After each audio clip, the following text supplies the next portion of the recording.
speaking moistly. Keep 2 meters apart, speaking moistly. Hello, everyone, and welcome to Speaking Moistly, the day before Joe Biden's inauguration edition. We'll talk about that really, really briefly as we get started. Greg, how are you doing today? I'm doing fantastic. Happy Yeah. Tuesday, everybody. Happy Tuesday, National Popcorn Day, all sorts of crazy stuff happening. So, what do you think's going to happen tomorrow? Biden's inaugurated. He comes on, and everything goes off as planned, or does Trump have a trick up his sleeve? What do you think? Well, I like the version of something about the military having authority right now and them publicly arresting all the bad people on live television. And I don't know if that's going to happen or not, but I certainly like that version. Sure. I have always said I would love the version where Trump is sitting at a desk and then they pan out a little bit and there's a chalkboard and Trump says, my fellow Americans, and then gets up to the chalkboard and draws a circle and then starts it. And it would be terrible. I mean, can you imagine? That'd be amazing. So this is the cabal. This is the swamp. This person's the swamp, and then just like pointing, with a little picture of like live arrests, right? But none of that is gonna happen. I don't think any of that's gonna happen. None of it's gonna happen. I don't know what's gonna happen. Joe Biden's gonna squint for a lot. I don't know what's with his one eye. It's probably going to be a disturbing sort of satanic seance of like the worshiping of the Joe Biden has finally now we can get rid of gendered language. So it's the beginning of the end, folks. So but you're saying we'll see. So you're saying Lady Gaga I don't know. I heard that. Is that a weird rumor? No. I was just making I was just making a joke. She did some internship with the horn lady, the woman who does the Abramov.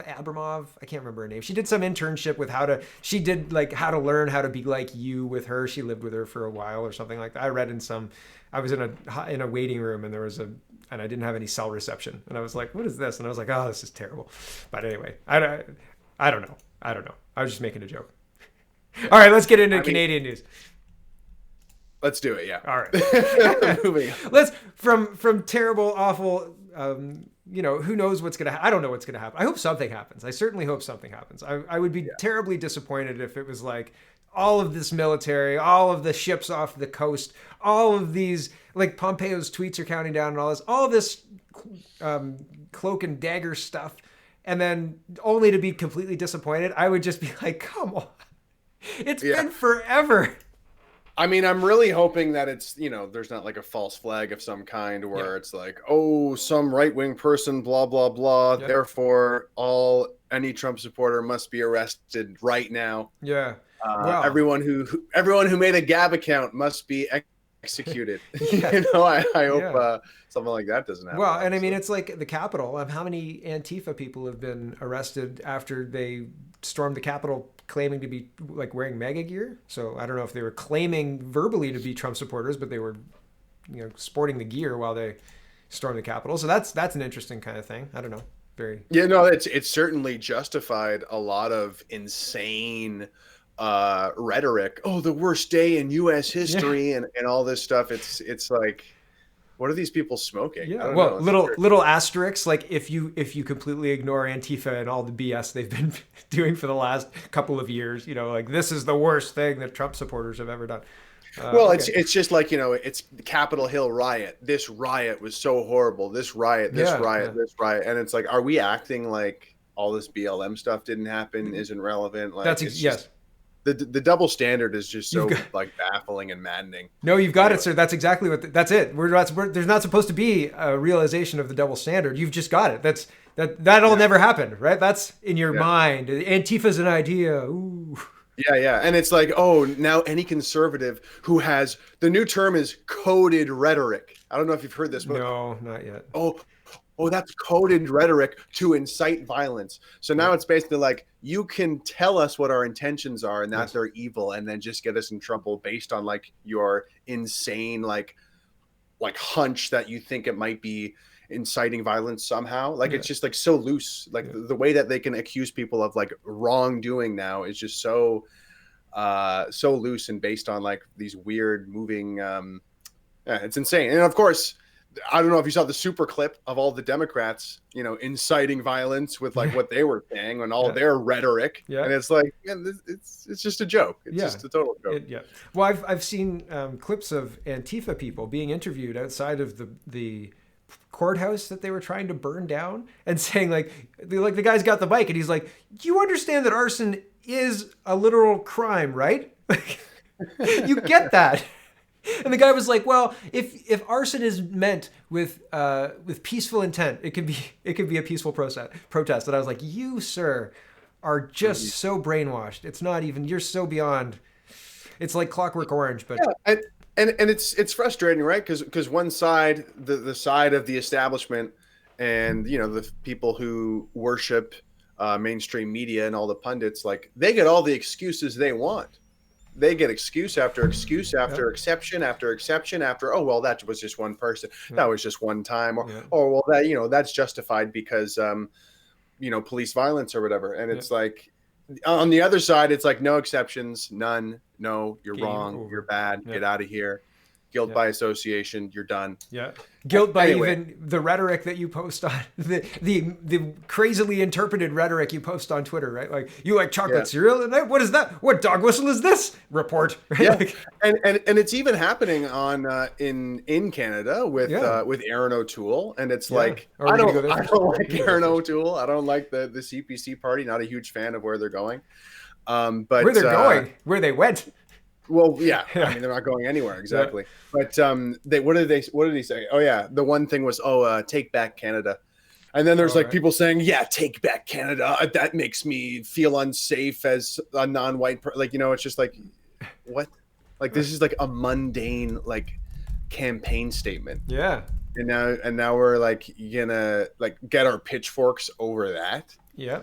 And it's funny because I would argue that this is really like the left-wing, progressive, globalist war room bleeding into the real world, bleeding into like popular opinions and popular rhetoric of people being like, like that's a horrible phrase. Yeah, they mean to be racist with that phrase. And it's like, wow, like these people are really dominating the political sphere when their like war room sort of like perspective is being taken on by like everyday citizens. It's very interesting. Like, so we're going to talk about Aaron O'Toole, and he's ejecting somebody from his party. He's trying to eject Derek Sloan. And so all of the rhetoric in the war room and all of that stuff, we're seeing this march into everybody better be as far left as whichever liberal demands, or in Canada it's liberal, but I mean in the UK, I don't know, Labour, whatever they are there. But you better be as far left, or you are literally Hitler, or you're literally the devil, or whatever evil thing they want to pay, or white supremacist. I said on Twitter, I asked on Twitter, I said, can you name me the top 3 white supremacy groups in Canada right now, operating in Canada? Like, I saw train tracks being running trains being lit on fire by Antifa and BLM. I've seen BLM burn down American cities. I've seen all sorts of crazy terrorist actions, but I've never seen the KKK even host a meeting. I don't know where, like, do they have a web? Can you is it kkk.com? Did they get in early, or like, is that done? Like, Sons of Odin, I think, is the only white supremacy group that I can name in Canada. And the only reason I can name them is because I reported on them and they were listed in the CTV article. And it was the only name that stood out. And I think that because they said it was like done now. But how is racism, specifically white supremacy racism, something that's on the blip when it was not white supremacy racists who were lighting the CN rails on fire? It wasn't white supremacist racists who were rioting in the streets, right? I don't know. Yeah. I mean, the irony is that it's all these progressive journalists that are like really trying to make this white supremacy thing happen. Like they're really being like, yo, we're telling you, they're out there. They're everywhere. I They're don't all think- over the place. I don't think it's journalists. I don't think it's they may be the voice, they may be the people pushing this, but it's not journalists. It's the money that's bankrolled by the CCP. Like this is honestly, and I don't want to mince words here. I want to make sure that sometimes we joke and shadow and what's imply, but I want to make really clear, it's not the journalists. They may be the people who are in the byline, but this attack, this white supremacy garbage, is one, made up, and two, made up by probably CCP, but who knows? But it is done for a purpose. We are being manipulated, and not in a good way, not for a good thing, not for a good end. And I think the people that participate in it don't necessarily. They think they're doing a good thing, right? And from their perspective, it's like, oh, this is really hot right now. Like there's a lot of money for whatever reason for people who are getting into like, diversity, inclusion, equity, studies. And like, now you can get a job just to talk about this type of stuff. Yep. And so it's not so much even just people seeing it as anything nefarious. They're like, oh, well, this is like a noble cause. And it's like something that's really hot people right now. Yep. So I wouldn't disagree with what you just said. I would love to see the money trail to be able to prove that objectively, obviously. Yeah. But it certainly feels like the dismantling of the trust of a nation. To help us hate one another and disagree with one another, and everyone who's white is racist, blah blah blah. Well, yeah, it's a great idea. Let's promote that in schools and workplaces. Yeah, it's so wild. And it's so wild to point out the hypocrisy and to have people who are trained in this equity sit there and say that that's totally reasonable within this framework. It's like, oh, come on. Okay, getting into racism, and Aaron O'Toole, he says racism has no place in the Conservative Party of Canada. The framework we're putting around this Conservative Party of Canada. How is it conservative? It's not conservative. Okay, here's the statement. Derek Sloan's acceptance of a donation from a well-known white supremacist is far worse than a gross error of judgment or failure of due diligence. In accordance with the Reform Act, I've initiated the process to remove Mr. Sloan from the Conservative Party of Canada caucus. I expect this to be done as quickly as possible. Moreover, as leader of Canada's Conservatives, I will not allow Mr. Sloan to run as a candidate for our party. And he finishes with, racism is a disease of the soul, repugnant to our core values. It has no place in our country. It has no place in the Conservative Party of Canada. I won't tolerate it. You have to wonder why Mr. O'Toole is silent on the censorship that's rampant, why Mr. O'Toole is silent on the lockdowns that are happening that we're going to talk about in a minute, why Mr. O'Toole is silent on the civil liberties that are being trampled all over by every level of this government. His main focus, his big thing to deal with yesterday, the most important thing, is racism of Derek Sloan for taking $131 from a guy named Fromm. Do you know who this, I don't know, Peter Fromm, or I can't remember the guy's name. He's apparently a white supremacist. I've never heard of this guy. Have you heard of this white supremacist?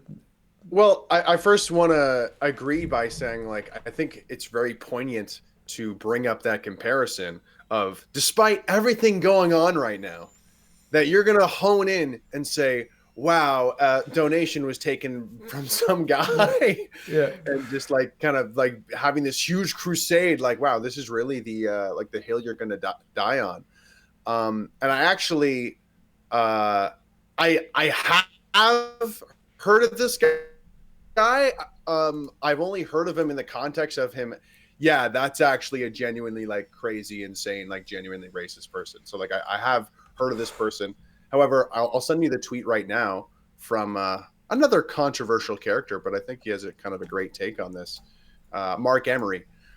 When I run in the federal election, I will take legal donation money from anyone who is Canadian. I would take money from Farrakhan if he were Canadian. Money given to me endorses my ideas. It does not mean I endorse the philosophy of everyone who donates. That's fair. It's it's kind of obvious, but it's what kind of president does that set? Everyone who donates money to me, what are your politics? What are your specific beliefs on everything? This is important. I have to agree with you. Why can't a donation just be a donation? Well, and it's of course people are going to try to spin that of oh, well, you're allowing this or you're allowing this, that, or the other. And it's No, actually, like your logic sucks. It's the same thing as guilt by association, That's where like exactly everyone who touches anything else, it all turns to like shit, and it's just like this. This is it's just total insanity because presidents is rules like I call them progressivisms. Yeah. Where do they end? Trying to reconcile bad things that have happened in history. Where does that end? How far back are we going to go?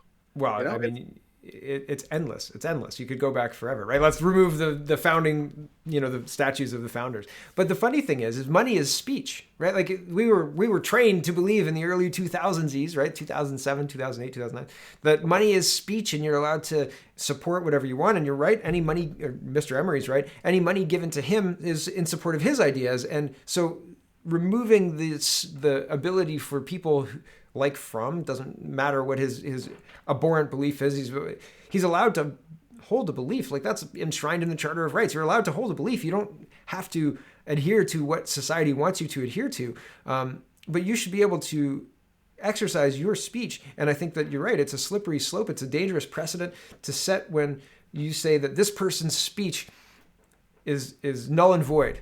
And we can't accept that. That's very, very dangerous. Yeah. Yeah. And I always bring this up when it comes to guilt by association, because, you know, some certain associations are much more consequential than others.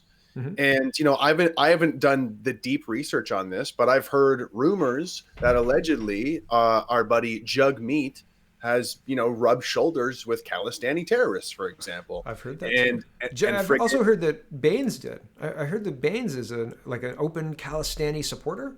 And I don't know the ins and outs of the Khalistani stuff. Like I wish I should probably read more about it because it apparently is Canadian politics now. And, sure. But I heard Baines is the same. And even Justin Trudeau loves to do business in Saudi Arabia, and it's like they don't think very fondly of women in Saudi Arabia. Mm-hmm. Or he rubs the shoulders with the president of Senegal. This is Mr. Justin Trudeau. I don't know if you knew this, but this guy is somebody who imprisons gay. I did not know that. Council seat at the UN. And it's like these are associations that are actually consequential. Yeah. You know, and it's like why isn't something like this getting like the 8-page special in the Globe and Mail? But we're going to talk about like some guy donated $100. Yeah. It's like, oh my God, they're like, whoa, okay, shocking. I wonder who paid for Jagmeet's Rolexes, right? I see what you're saying. The funny, I mean, like, yeah, there's a lot of dark money in politics. There's a lot of money. How many of our leaders have chateaus in Mexico or in foreign countries? Doesn't Sheila Copps, and who is the former Prime Minister Campbell? Aren't they living in the same Mexican compound? Don't they, like, in their background, the same Mexican villa? So, I mean, like, it's not the same villa, but like the same. They, I don't know for sure. But why are Canadians leaving the country en masse like that? Why is this acceptable? Why are we just rolling over with, I don't know, all of these expectations for Derek Sloan to be vetting $131 donations, but the former who was it? The former, I can't remember, Michelle John, the Attorney General of Canada, not Attorney General, the other one. They get this staff and like $200,000 a year to run a staff. I can't remember the exact position, but if you were a former this, then you get Michelle, the astronaut, the former astronaut's in there right now. My brain is just not coming up with the names I need. Anyway, it doesn't matter. But they get this crazy stipend to continue to run a staff. And generally, they run immigration companies. Like, immigrate to Canada. It's great. And we're using the money that we're supposed to use to enhance Canada to focus on immigration exclusively. So that seems great. And at the same time, like, none of this is really that surprising, because this is more of the same pattern. The same pattern of, if you are at all a nationalist, if you are at all a strong conservative, if you at all are fighting against globalism, you will be called racist. Like, it's consistent as gravity, not even just across Canada, but across the world. If you follow politics in any other country, this is the exact same thing happens all the time. It's like, oh, well, that's the racist party. It's like, that means they're probably a nationalist party. That means they're probably genuinely conservative. Like, every single time, it's the exact same. Yep. What is this Conservative Party conserving? What is Aaron O'Toole's Conservative Party conserving exactly? Right? When Mr. Derek Sloan can be kicked out, and he goes through it here. I showed a tweet of Aaron O'Toole standing up to cancel culture because I thought that was funny. But Derek Sloan goes through what happened, and basically the CPC didn't flag this donation back in December, and the first anybody's heard of it is when Derek Sloan gets thrown completely under the bus by the leader of the party. So like, get out of the party, dude, because we don't want you in here. Like, it has absolutely nothing to do with anything but politics. It's all political, and I don't know if Sloan is a threat or what. I don't know why today, but man, this whole racism dog whistle is being used quite a lot by the liberal and liberal lookalikes, a la O'Toole, etc. Yeah, and if you want to see what's wrong with politics in Canada and our political establishment, just look at the behavior of Aaron O'Toole over the past however many months since he's been elected. He's I'm going to fight for you. I'm going to do this, campaigning. I'm going to do all this stuff.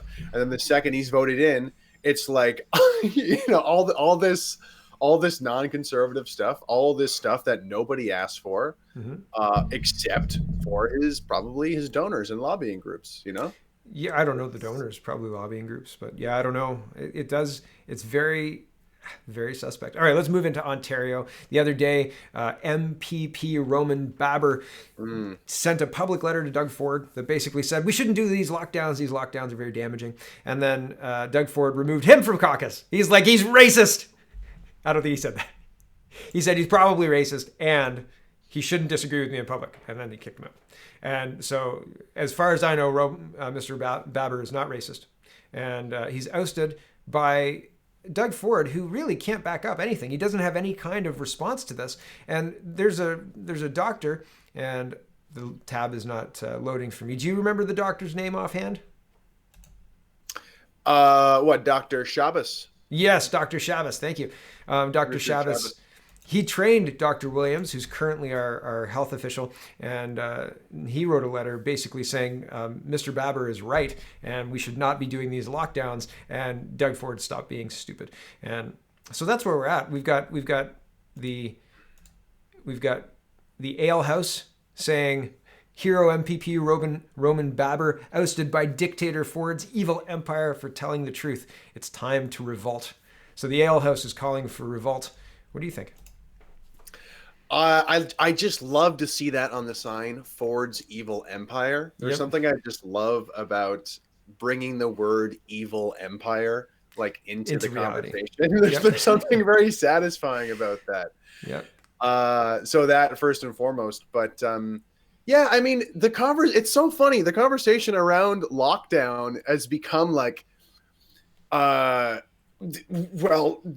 do these anti-lockdown people have a good argument for anti-lockdown? Okay, Brian Lilly. What? Yeah, that pissed me off so much. It's like, this guy is such a god. Sorry. Yeah, that's what I said. I said it to him. I was like, I didn't call him up, right? I don't have Brian Lilly's phone number, but I was like, you hack, how much did that cost, man? Like, nobody's gonna follow you anymore. I blocked him.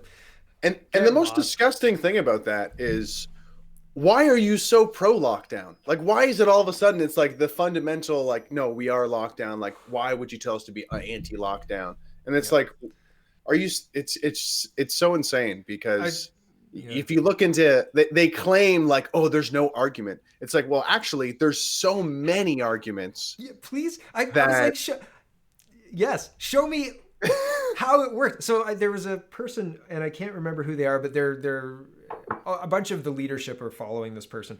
And he said, oh, lockdowns are starting to work. The R value in most places is under 1. And I was like, can you please tell me the stated goal of these lockdowns? How could we possibly, like, it's working great. Like, is it bringing case numbers down? Is it bringing the people in the ICU numbers down? What is the goal even of this lockdown? And the person didn't respond to me, but how could something be working if we don't have a way to measure it? It seems to defy logic. Yeah. And I just sent you a tweet from Roman Baber. Yep. He said a few days ago, there are 377 ICU COVID patients in Ontario's hospitals today. That's approximately 1 patient per hospital. If staff and capacity are so dire, why would this hospital in Newmarket let go of 95 nurses from a hospital located in her very own riding during the second wave? Yeah, and You this know, was from September. Yeah, like there's no reason for laying off nurses at this point in time when we're all hands on deck. Blah blah blah. We need patients, or we need beds for patients and all this stuff. and I do want to say, because like, you know, people have conversations about this stuff all the time. I do think that this is a useful approach when talking to normies, which is being inquisitive, stating a fact or two, and then saying like, you know, why, you know, if capacity is so dire, why are 95 nurses being laid off? Because it's like, it makes people think, you know, it makes people think. It does at the same, but it represents a cost, and I explained this to somebody else today as well. If you think, let's use Donald Trump as an example, right? Or Santa Claus. Let's use Santa Claus as an example, right? Okay. Maybe that's a bad example. My kids are close. We'll use Donald Trump. If you believe that Donald Trump, my kids are, I don't want to talk too loud. If you believe that Donald Trump is bad and Barack Obama is good, and you've believed that since 2016, and you've lived your life like that, and you're on the Trump hate train. You're like, that Trump's an evil guy, right?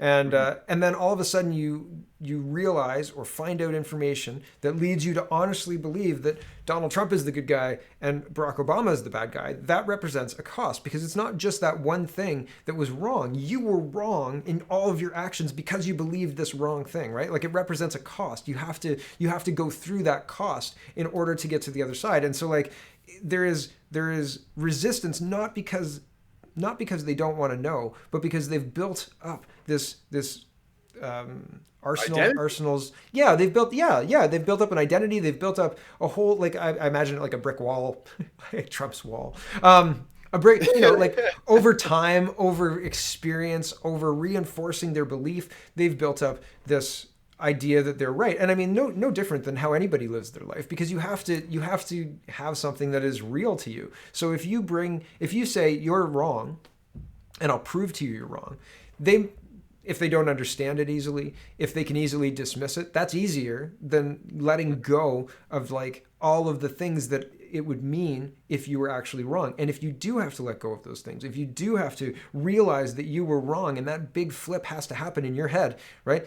Before and after, then you go through that, and there is a cost. You reevaluate the things that have happened in that period of time. You look at it through the new lens and go, oh my goodness, I can't believe I was so wrong. There's a cost. And so that's why people are resistant. It's not just because they don't want to do it. It's because there's so much more to it, right? And I mean, I try and be not free of that, but I try and not care. Like, if I'm wrong, okay, like I'll get on board and let's look at things. But like the racism thing from earlier, it doesn't seem like I'm wrong. It seems like I'm being gaslit to believe that I'm wrong. and like, because the facts just don't back it up. And again, back to the 95 nurses, whatever. So I mean, in order for me to be wrong, I feel like we would need a lot of transparency and a lot of data. So, but I mean, maybe I'm wrong. You know what? And it almost comes down to like a very kind of crude comment that a parent or authority figure would make.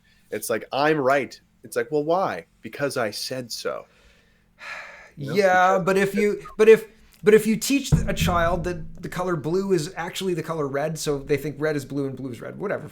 When they get into school and they get into the real world, unless they're colorblind, maybe that's a bad example, then they're gonna run into the real world. At some point, facts punch back, right? Like, it's at some point the real world is gonna push back, and then it costs them more to keep their fantasy going, which is what we're watching. People aren't paying attention to this very big lockdown, right? The first lockdown didn't have an emergency alert.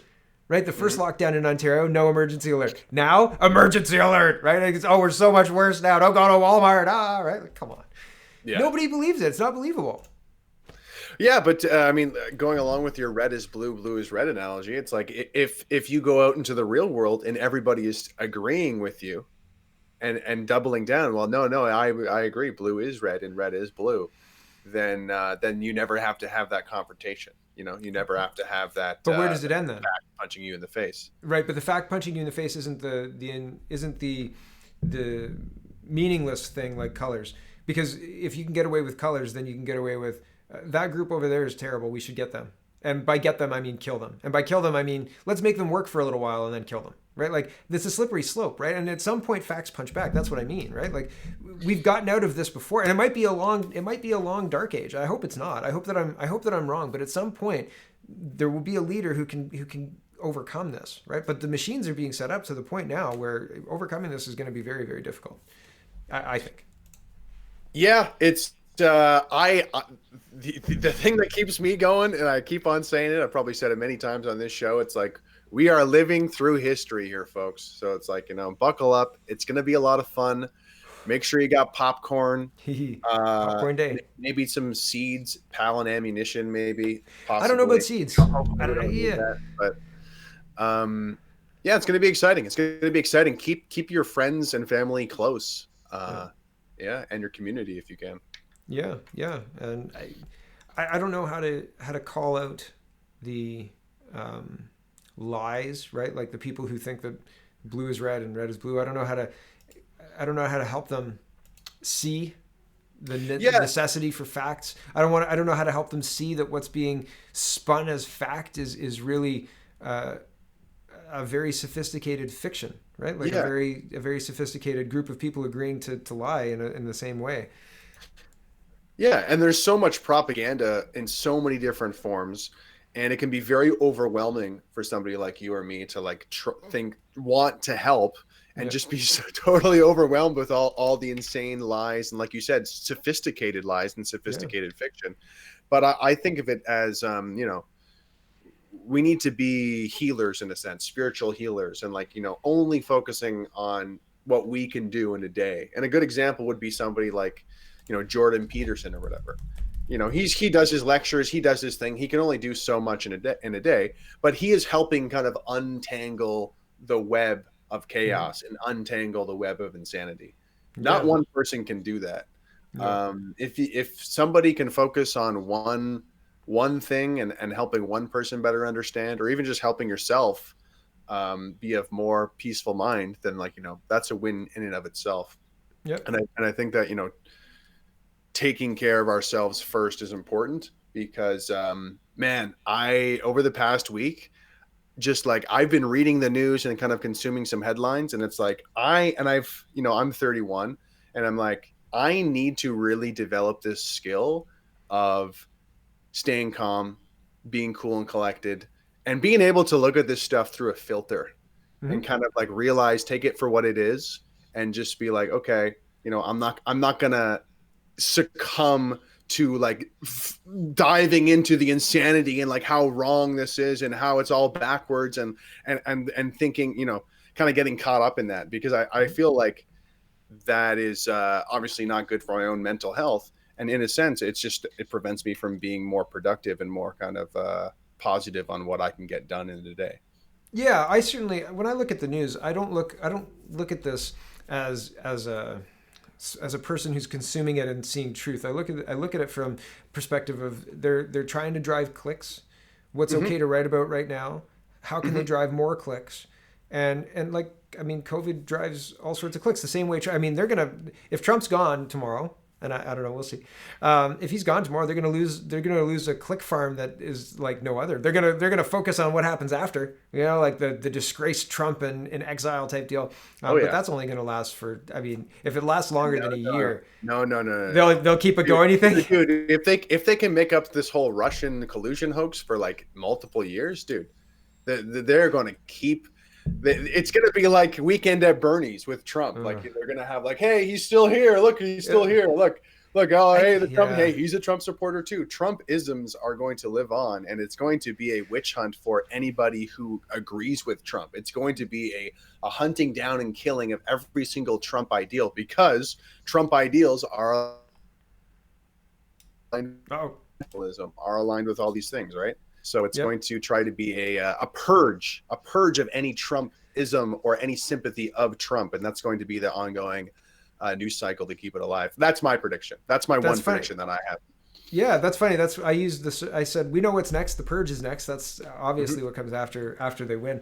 But I think, the other part that I wanted to say is Harper. They're still dragging Harper around, right? But that's what I mean. It dies out eventually, right? Like 10 years later, 5 years later. How long has Harper been gone? I mean, what I love about the States, no matter how you cut it, as insane as like some of their fake news is, they are good at selling. They are good at selling it. They're good at hyping it. So like we've seen the Harper stuff a little bit. Man, this Trump afterglow is going to be I know. Yeah, it's going to be insane. We're already seeing that. It's insane. You know, it's I know. Coded rhetoric. He's inciting violence, and it's like, he's not even out of office yet. Why do they come out to the rally? Love you guys. What do you mean inciting violence? Like, what are you talking about? I love that part because he's a rambler a little bit. He's like, "You're very special. We love you." I was like, "Oh my god, stop talking." Yeah. I thought it was funny. Okay, the last story for today, and this is part of the sophisticated lie as well. Who is Dr. Tam? What does her resume look like? Why? I'm not going to ask the last question. Who do you work for? Oh. That was Derek Sloan during the leadership race. Yeah. Abhorrent. Terrible. Anyway, regardless. But I mean, really, like you would think that the leader of the public health would be able to have a robust resume in Canada of leading people and doing things that are notable, and the things that Dr. Tam has done are not, and they don't. So, but she says, my provincial and territorial colleagues and I have issued a statement on extending the second dose interval for COVID-19 vaccines. Read more. So what they're doing is they're extending the dose to 42 days in Ontario, which is approved by the team that Tam got together. But they're extending it to 90 days in Quebec, which is not approved. They say that with the available data, the 42 days is fine, but they don't say anything about the 90 days. I think this is just like, how could you possibly think that the efficacy is just fine without any kind of data to back it up? How could you think that Canadians would be okay with getting these shots? There are 29 people who died in Norway because of them, and we're being told, no, don't worry about the dosing schedule, it's fine. It just seems crazy. Like, I know that I say I try and filter it through their goals and stuff, but I mean, Dr. Tam is and the goals of getting clicks and all that, but Dr. Tam is working for us by any measure, and she doesn't seem like she's working for us. She's paid by us, but it doesn't seem like she's working for us. Yeah, it's more of the same. It's more of the same of, trust us even if it doesn't make sense. Trust us even if we got it wrong before. Just trust us, okay? Trust the science, even though the science changes every 5 minutes and a lot of scientists disagree. And we unperson those scientists. Just trust us. As they disagree, yes. So it's like I've been rather skeptical of this vaccine, as I've mentioned, because it's not really being advertised as a historically new vaccine, being not a traditional vaccine in the way in which it works. So that's to me, that's a little suspicious, the fact that it's not being advertised that way. But yeah, I mean the intervals, I don't know. It just seems like kind of more of the same, more of the, like I said, like it's trust us, but even though it's changing, and trust us, even though, we're messing it up, and like, oh, you know what, maybe the interval doesn't really matter that much. I don't know. It's just a bunch of uncertainty that I think has always smelled fishy over the past year. It does. I think that it's interesting. Vaccine, you said, kind of like doesn't really mean what it did. It used to, right? Like when they said vaccine before, it made your immune system have a response. It solicited the response. Yeah, and this is fundamentally completely different, right? So it's not a vaccine. So they're just redefining the word, same as racism, right? Like, oh, I remember years ago I was saying they're calling us racists, but like that's not what racism means. They just redefined what racism meant in order to fit with their new definition, which means us, right? Yeah. So it's like, oh, you guys are racist. No, hold on. The definition just hasn't caught up. And it's like, this is the new vaccine. And what the new vaccine does is you just have to get it every year. And it doesn't matter if it hurts you. Our body of people who have approved this. So shut up and take it, you conspiracy theorist. I don't know. And on that note, if you have any old dictionaries, hold on to it, because they actually changed the definition of bigot this year. And Did I would they? know this. I would know this because like I'm somebody who loves to always Google definitions of words, and I made a song with the lyric ironic, and bigot is in the chorus, and I'm like I want to make sure I know the definition of the word bigot. And I remember looking it up recently. I'm like, oh my god, it's changed, and it's changed to kind of fit the way that leftists use it more often. And So it's like so it's a does very it say when a Trump supporter sorry, carry on. well, it doesn't capture the original definition whatsoever. It's very disturbing actually, the way in which it's kind of it's similar, but it's really different. Like it's a similar sort of definition, but it really misses the boat in terms of what the original kind of definition defined it as. And it's yeah, I mean, blah blah blah. 1984, it's happening. Like it's just another day these days. I don't know. Yeah, yes. Welcome to our new fresh hell. Every single Yeah. day. It's like what's happening today? Absolutely. You're racist and you're locked in your home. Why? Because I don't know, some arbitrary number that we're not allowed to understand or know. How many asymptomatic people per day? Don't worry about It's it. for your safety. It's for your safety. It's funny. I was chatting with a normie friend earlier today, and he's like, "Man, just whatever, just chill out, like, and just enjoy your life, man." And I'm like, "What? What life are you talking about? The Yeah. one where I'm locked inside my house and I can only see my family through like a video screen? Like, bro, Yeah. like, you gotta Yep. be kidding me." Yeah, yeah. It's very post-apocalyptic, and we've done this all to ourselves with bad policies, believing liars, believing sophisticated lies, believing letting Cultural letting them letting them have the authority and the power to lock us in our homes and use the police to enforce it, letting them have the authority to close our businesses for our safety. How is that making Yeah. people safe? This is crazy. And I think one of the most sinister parts of this is the cultural degeneracy that's happened around people just being so self-obsessed, so self-involved, sexually obsessed, and just Yeah. kind of like apathetic, completely apathetic. And I think But it's not. especially in Canada as well, in terms of Yeah, like, Canadians have never really been that passionate politically, like but majority wise anyway.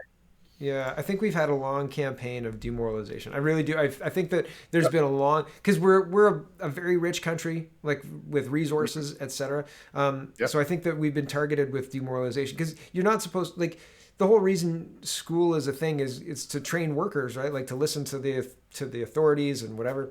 The people who are in charge of them, depending on, and it doesn't have to be your parent or somebody you know, right? Like it can be a cog in a wheel. You will respect this teacher the same as you respect Mrs. Johnson, right? Just because Miss Johnson can't be here, you have to be respectful. Blah blah blah, all that stuff. And those are valuable skills. But when you make a society subservient to this fictional in charge person, then you're neutering the society, right? Like society's not that safe. The people don't have the answers. Obviously, closing all the businesses and locking people in their homes hasn't done anything at all. Nothing. Hasn't been successful. Hasn't done anything but destroy us financially, economically, the fabric of our society, everything. It's just hurt us. It hasn't helped us. I don't know. Yeah. It's frustrating. Yeah, and I think using your school example, when you're in school, there's certain rules you have to obey, and they typically make sense. And when you go to work, there's different rules you have to obey, and they typically make sense. And what I feel has happened with like the kind of sinister nature of political correctness is it's infected all of society, and now all of society specific rules that you must follow, and everybody needs to have the same opinion on everything. And it's like, if you talk to most normies, they'll be like, oh, well, I don't really believe that, but I'm way too afraid to have an opinion otherwise. And like, this is really kind of what's crept in slowly but surely. And it's like insane. It's like, you think everyone should have the same opinion on everything? Like, this is, this is, what should we all wear the same type of clothing as well? Like it's really it's baffling how it has crept in so effectively and pervasively everywhere, and people are just kind of like unthinkingly kind of thinking, well, that's just the way it is. It's just diversity, inclusion, and equity, Yeah. Yeah, I've had people contact me saying thanks for talking about what you talk about on your shows and on Twitter, and I can't say that because I'll be fired. And I mean, I'm not advocating for people to get fired. I'm not advocating for people to speak up in places where they don't feel comfortable. But I mean, the only way. I agree with that. I think it is a very dangerous time, and it would be Yeah. nice to kind of be like, hey, speak out and be yourself. But it's like you have to be smart. Yep. Unfortunately, we don't live in a free country anymore, Yep. and you need to be smart on who you talk to and how you talk to them more than ever. Yep. Yep. But It's a keep very. fighting that good fight silently. Yeah, and I mean, we're at the point. Well, I don't even know. I don't even know. I think a lot of people. I said this at the beginning. I said I think we're all waiting for tomorrow to see what actually happens if Trump was um, running some kind of psyop. Maybe I don't think so, but maybe. Or if Trump's part of the real deal, or if Trump lost, who knows?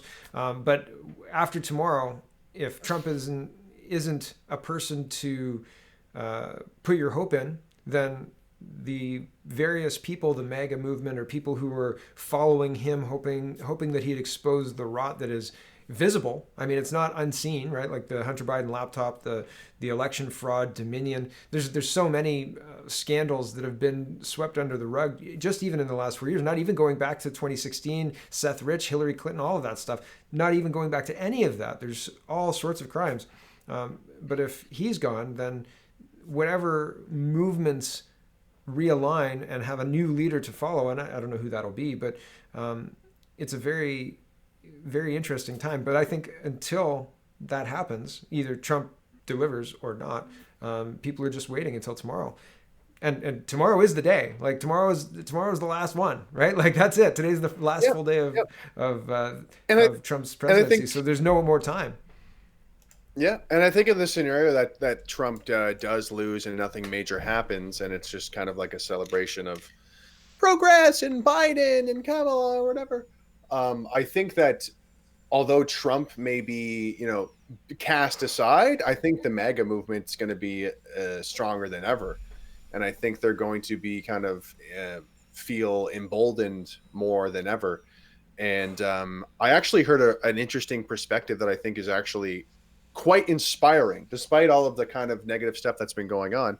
Basically, the person said, Trump getting banned from social media is going to be the best thing ever for alternative social media, for alternative platforms, because him getting banned, basically one of the most high profile people in the world, the most popular politician in the world getting banned from social media. This is going to get the attention of a lot of different people Yep. who have money and who recognize the problem. They're going to be like, wow, I've heard people complain about tech censorship before, but it's like, this is definitely a problem when this guy fighting for lower taxes is just getting, completely banned from some of the most reliable communication technology, right? So I Yep. think that's a positive to take away from this. Yeah. Yeah. We'll see what happens tomorrow. Let's see. I don't want Trump to. I don't want Trump to go from president of the United States to new Twitter owner, right? Like that's not what I want to happen. We'll see what happens tomorrow. I think, and I think that the best case scenario for Twitter, well, their stocks tanking. I think the best case scenario for them is whatever happened to Dig and what was MySpace. I hope that that's the best case scenario, I think, for Jack. Other than that, I don't know if Twitter maintains its market share and all of that, then I mean we're in so much trouble already that it's just that's doubling down, tripling down on the trouble we're on or we're in, right? Oh, but we've done 45 minutes and you appear frozen. Hold on, are you frozen? I'm Or you're here. not? Hello. Oh, you're here. Okay, good. It looked like the screen was frozen, but we've done 45 minutes, so I think we should call it there. What do you think? Let's wrap it up. Let's see what happens tomorrow. Hope for the best. Prepare for Yes. the worst. Yes. Yep. I bought some extra chicken. Perfect. Put it in my freezer. Top it off just in case. All right. Well, Awesome. thank you everybody for watching. Greg, where can they find you? They can find me on my YouTube channel, Greg Wycliffe, and you can also find me on Twitter at GDub, GDDUB.